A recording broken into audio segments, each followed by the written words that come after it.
Well, tonight we are getting more information about what investigators were looking for as they investigated the murder of 4 University of Idaho students who were killed in their Moscow home a little more than 2 months ago now. Good evening and thank you for joining us for KREM News at 5. I'm Mark Hanrahan. And I'm Whitney Ward. Thank you for being here. We are tracking those new details now emerging from inside the suspect's Pullman apartment. The suspected killer is behind bars right now in Latah County following his extradition from Pennsylvania, where he was originally arrested. The families of Ethan, Xana, Madison, and Kaylee are all still awaiting justice as these new details come to light. The new information comes from newly unsealed court documents that detail what investigators found when they searched Brian Kohberger's apartment. KREM 2's Amanda Rowley obtained a copy of that search warrant. She is joining us now here with what investigators were really looking for and what they found. Amanda?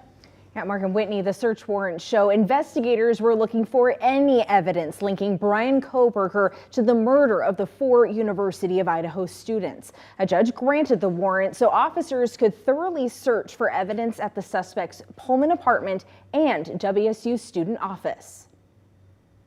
Investigators cast a wide net with the search warrant for Brian Kohberger's home and student office.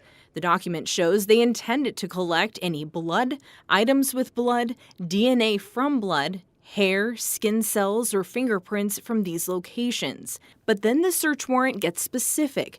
They also searched for articles of dark clothing, masks, knives and sheaths, and shoes with a diamond patterned sole. Investigators also searched for electronic or paper evidence of the suspect showing an interest in or planning of a murder and how to get away with it.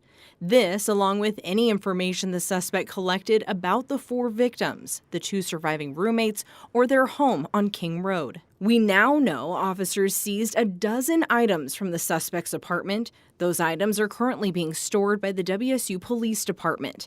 That list includes a single nitrile black glove, a Walmart receipt with a Dickies tag, a dust container from a vacuum, and 8 possible hair strands, including a possible animal hair strand.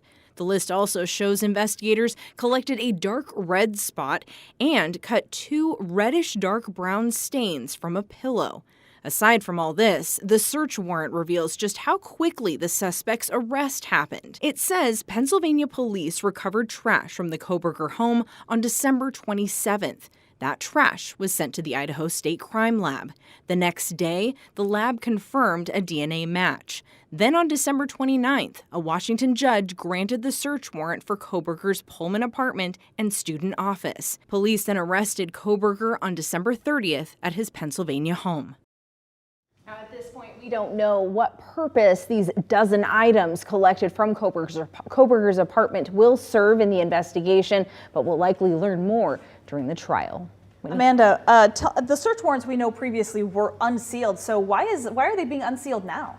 Yeah, so they were sealed right off the bat, right? And it was initially to protect the privacy and safety of the witnesses and the family members of those victims. But then the new court documents that we obtained today say that because the documents after Latah County published and made publicly available those extensive affidavits, now that that's out there, it removes that need to seal those documents. But do note, though, that it is a redacted version, right? So those 2 surviving roommates, their names are just the initials, just where we're seeing everywhere else on court documents. They're still protecting them. All right, Amanda, thank you very much.